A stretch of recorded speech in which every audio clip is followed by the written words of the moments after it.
بعض روایت میں یہ بھی آتا ہے کہ پورے نبوت آپ صلی اللہ علیہ وسلم کی پشت پر پہلے ہی سے تھی جب آپ دنیا میں تشریف لائے ہیں، اور بعض نے بیان کیا کہ بعد میں جب پہلی مرتبہ آپ کا سینہ جاب کیا گیا ہے، شق صدر کیا گیا ہے، اس وقت آپ کے دونوں انگلیوں کے درمیان میں مہر نبوت کو لگایا ہے۔ لیکن یہ بھی ہو سکتا ہے اس کے اندر روایات میں تطویل یہ بھی ہے کہ مہر نبوت تو آپ کے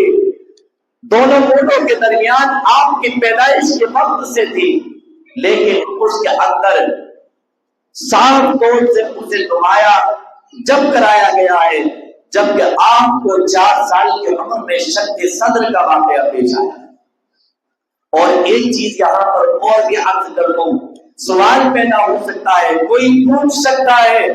کہ آپ صلی اللہ علیہ وسلم کے اوپر اللہ نے مہر نبوت لگائی تھی۔ مہر نبوت اللہ تبارک و تعالی اگر چاہتا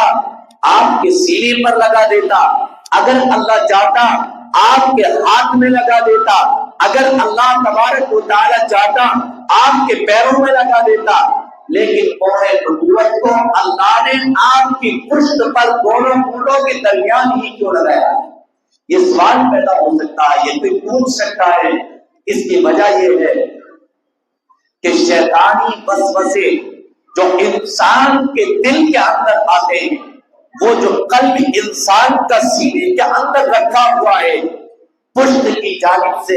قلب کے اندر وسوسے پشت کی جانب سے اس جگہ سے آتے ہیں جہاں پر اللہ تبارک و تعالیٰ نے نبی کریم صلی اللہ علیہ وسلم کی پشت پر دونوں مونڈوں کے درمیان میں مہر نبوت لگائی ہے۔ اور اس کا مقصد یہ تھا کہ آپ کا دل نکال کر دل کے اندر جو شیطانی وسوسوں والا نطفہ اور خون تھا، جو قطرے خون کے، گندے خون کے، شیطانی وسوسوں کے قطرے تھے، اللہ نے اس کو نکال دیا تھا، اور مہر نبوت لگا کر اللہ نے اب باہر سے آپ صلی اللہ علیہ وسلم کے دل میں شیطانی وسوسے آنے کا بھی تالا لگا دیا تھا۔ مہر نبوت کے بعد اب آپ کے دل کے اندر کوئی شیطانی وسوسہ نہیں آ سکتا تھا۔ اس وجہ سے آپ کے دونوں مونڈوں کے درمیان میں دل کے بائیں جانب کو اللہ تبارک و تعالی نے اس غور کو لگایا جسے مہر نبوت کہا جاتا ہے۔ جب یہ واقعہ پیش آیا، اس واقعے کے بعد حضرت حلیمہ سعدیہ گھبرا گئی، آپ بے چین ہو گئی، اور آپ کے دل کے اندر اب محمد عربی کو لے کر ڈر بیٹھ گیا، اور آپ کے دل کے اندر یہ خیال آنے لگا کہ کہیں ایسا نہ ہو کہ اب محمد کی ذات کو کوئی نقصان پہنچ جائے، اس سے پہلے اب محمد کو اس کی بات کے حوالے کر دینا چاہیے۔ 4 سال کی عمر میں حضرت حلیمہ سعدیہ رضی اللہ تعالی عنہا اپنے لخت جگر اور حضرت آمنہ کے لخت جگر اور نور نظر کو لے کر اب مکہ کی جانب روانہ ہوئی ہے، اور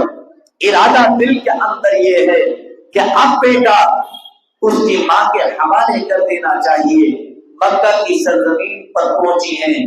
آپ نے آپ صلی اللہ علیہ وسلم کو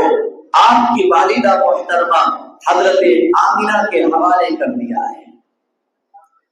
آپ اپنی والدہ کے ساتھ 5 سال کچھ مہینے تک رہے ہیں، اور اس کے بعد آپ صلی اللہ علیہ وسلم کا سفر مدینہ منورہ جو یثرب کے نام سے جانا جاتا ہے، وہاں کا سفر آپ نے شروع کیا ہے اپنی والدہ محترمہ کے ساتھ۔ اب آپ صلی اللہ علیہ وسلم کے لیے سب سے زیادہ پریشان کن گھڑی آئی ہے۔ اب میرے آقا جناب محمد رسول اللہ صلی اللہ علیہ وسلم پر ایک اعتبار سے مصیبتوں کا پہاڑ ٹوٹنے والا ہے۔ آپ کی والدہ مدینہ لے کر اپنے رشتہ داروں میں پہنچی ہیں، اور آپ نے اپنے مائکے کے اندر آپ صلی اللہ علیہ وسلم کے ننہال کے اندر آپ نے تقریباً 1 مہینہ قیام کیا ہے۔ اب 1 مہینے کے قیام کے بعد آپ صلی اللہ علیہ وسلم کی والدہ محترمہ اور آپ صلی اللہ علیہ وسلم اور ایک باندی جسے ام ایمن کہا جاتا ہے، یہ تین لوگوں کا قافلہ مدینے سے مکہ کی جانب روانہ ہو رہا ہے۔ اسی درمیان میں ایک جگہ پر پہنچے ہیں جو آج بھی سنسان وادی ہے، اور جہاں پر آج بھی جانے میں انسان کو بڑا ڈر اور خطرہ لگتا ہے۔ اس جگہ پر جب قافلہ آیا جسے مقام ابوا کے نام سے جانا جاتا ہے، میرے اور آپ کے آقا کائنات کے مولا جناب محمد رسول اللہ صلی اللہ علیہ وسلم کی والدہ محترمہ بیمار ہوئی ہیں، اور اسی مقام پر مقام ابوا پر میرے آقا کی والدہ نے اس دنیا کو الوداع کہہ دیا ہے۔ یہ آپ کی 6 سال کی عمر ہے، 6 سال کی عمر میں اللہ نے آپ کی والدہ کو اٹھا لیا ہے۔ آپ پہلے سے یتیم ہیں اور اب آپ کی یتیمی میں اور اضافہ ہو گیا ہے، کیونکہ آپ کی والدہ بھی دنیا سے رخصت ہو گئی ہیں۔ آپ کو پیار کرنے والی ماں دنیا سے چل بسی ہے۔ روایت میں آتا ہے میرے عزیزوں، اللہ کے نبی صلی اللہ علیہ وسلم کی والدہ کو یہ 3 لوگوں کا جو قافلہ ہے، ام ایمن ہے، محمد عربی صلی اللہ علیہ وسلم ہے، اور آپ کی والدہ ہے۔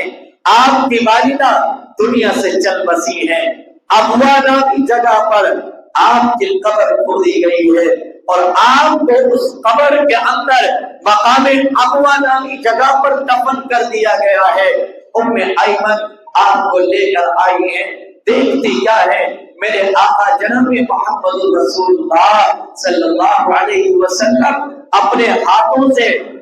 مٹی کو اٹھا کر قبر پر ڈال دی جاتے ہیں اور بولتے جاتے ہیں، اور آپ کی زبان سے یہ الفاظ نکلتے ہیں کہ اما جان، باپ نے تو میرے آنے سے پہلے ہی مجھ سے رخصت لے لی، اما جان ابھی تو میں نے صحیح کر کے آپ کا پیار بھی نہیں دیکھا تھا، اے اما جان ابھی تو آپ کی مجھ سے محبت بھی پوری نہیں ہوئی تھی، آپ نے مجھ سے پہلے ہی آپ دنیا سے رخصت ہو گئی، اے اما جان ابھی تو آپ کے پیار کی مجھے بہت ضرورت تھی اور آپ دنیا سے چلی گئی۔ حضرت ام ایمن رضی اللہ عنہ بیان فرماتی ہے کہ آپ صلی اللہ علیہ وسلم کو میں تسلی دے کر آپ کو مکہ لائی ہوں، اور آپ کو لا کر آپ کے دادا عبد المطلب کے سپرد کر دیا ہے۔ آپ کے دادا عبد المطلب نے آپ کی پرورش کی ذمہ داری لی ہے۔ آپ نے اپنے پودے کا بڑا خیال رکھا ہے، بڑی قربانیاں آپ صلی اللہ علیہ وسلم کے ذات گرامی کو سجانے میں اگر کسی کی ہے تو وہ آپ کے دادا عبد المطلب ہے۔ بڑی قربانیاں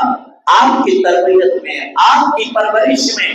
حضرت عبد المطلب نے دی ہے۔ آپ اپنے پودے کی پرورش کر رہے ہیں۔ ایک مرتبہ کا واقعہ بیان کرتے ہیں، عبد المطلب اتنا اعزاز اور اکرام کیا کرتے تھے کہ دارالندوہ جو میٹنگ ہال خانہ کعبہ کے قریب بنا ہوا ہے، اور آپ کے دادا کا خاندان، آپ کا خاندان شاہانہ خاندان ہے، سرداروں کا خاندان ہے۔ آپ کے دادا صبح کو جب اس جگہ پر آتے، مسجد حرام میں آتے، خانہ کعبہ کے پاس آتے، تو کعبے کے سائے کے اندر ایک چادر بچھا دیا کرتے تھے، ایک قالین بچھا دیا کرتے تھے، اور یہ بیان کیا جاتا ہے کہ اس قالین پر بیچ میں اس مسند پر محمد عربی کو بٹھاتے تھے، اور آپ کا اور کوئی پوتا، آپ کی جو اولادیں ہیں، آپ کے جو بیٹے ہیں، اگر ان میں سے کسی کا بچہ اس پر آ کر بیٹھتا تو فون اٹھا لیا کرتے تھے۔ اتنا ادب، اتنا احترام آپ صلی اللہ علیہ وسلم کا آپ کے دادا کیا کرتے تھے۔ ہم آپ صلی اللہ علیہ وسلم پر دوسری وہ گھڑی آئی ہے کہ جب آپ کو اس سے بھی زیادہ سخت امتحان کا سامنا کرنا پڑا ہے۔ دادا عبد المطلب، بعض روایات کے مطابق آپ کی عمر مبارک 85 برس کی، بعض روایات کے مطابق آپ کی عمر مبارک 95 برس کی، اور بعض روایات کے مطابق آپ کی عمر مبارک 120 برس کی ہوئی۔ اس عمر کے اندر آپ کے دادا عبد المطلب اس دنیا سے رخصت ہوئے ہیں، اور محمد عربی صلی اللہ علیہ وسلم کی عمر مبارک اس وقت 8 سال 2 مہینے 10 دن ہوئی ہے۔ آپ صلی اللہ علیہ وسلم سے پوچھا گیا، پہلی بات تو یہ کہ جب آپ کا دادا کا جنازہ اٹھا ہے تو آپ جنازے کے پیچھے پیچھے چلتے